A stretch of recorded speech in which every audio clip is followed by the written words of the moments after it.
It takes consistency to win. It takes persistence to win. And it takes time and effort. Rome wasn't built in a day. There's prices to pay for success and there's prices to pay for failure. If you're not prepared to pay the price for success, you will always pay the price for failure. Some of the price is the investment of money. Some of the price is turning up on a Sunday morning, and waking up early, depending on what time zone you're in. The price is doing the affirmations, doing the work, being mindful, being careful that you haven't got destructive thoughts spiraling in your mind. Being discerning to know what are destructive thoughts and what is your intuition warning you of something that's possibly going to happen, which you can avoid if you change your trajectory. That's one thing that I've learned recently. Well, when I say I've learned recently, I've observed a different part of me, which I thought it was a kind of a little worm. You get those earworms where you listen to a song and you can't get it out of your head. Sometimes we have those type of things about worries, about sensitivities, about concerns.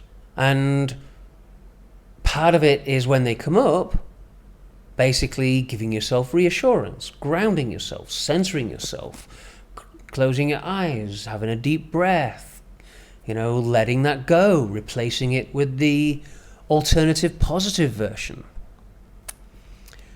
But sometimes that's not enough. Sometimes it's actually giving you an instruction that you need to do something.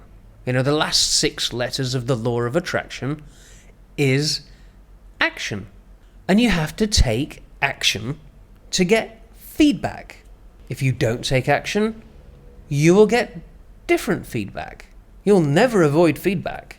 It's just you may get some feedback which you didn't want, which you would have preferred a more higher vibrational way, a less expensive way. Just look at it as investments. Life is all about learning and evolving and growing. And the only way we can do this is the basic one is with hindsight. Is when things happen, we reflect on what's happened and we go, what could I have done to improve this? The other thing is the foresight. Getting really good with the testing. So you could go, can I avoid this? Is this productive to avoid this? Is this healthy to avoid this? Is there a more efficient way of progressing and moving forwards?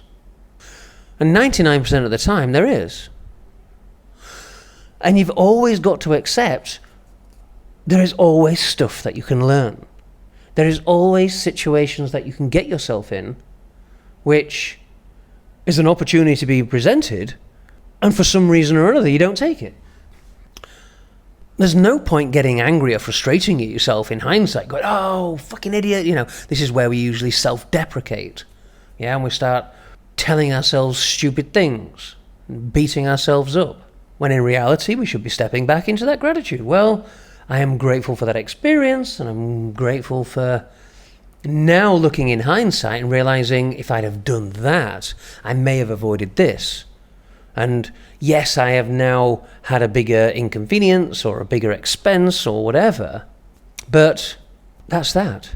It is what it is. What's happened has happened, and the only thing that we can do is capitalize from it, is take the lesson, grow, but the real key part in taking the lesson and growing is keeping that in your memory banks for when next time something of a similar nature happens, and you can go, and then you apply that knowledge. To know and have knowledge, but not to use it, is the equivalent of not having it.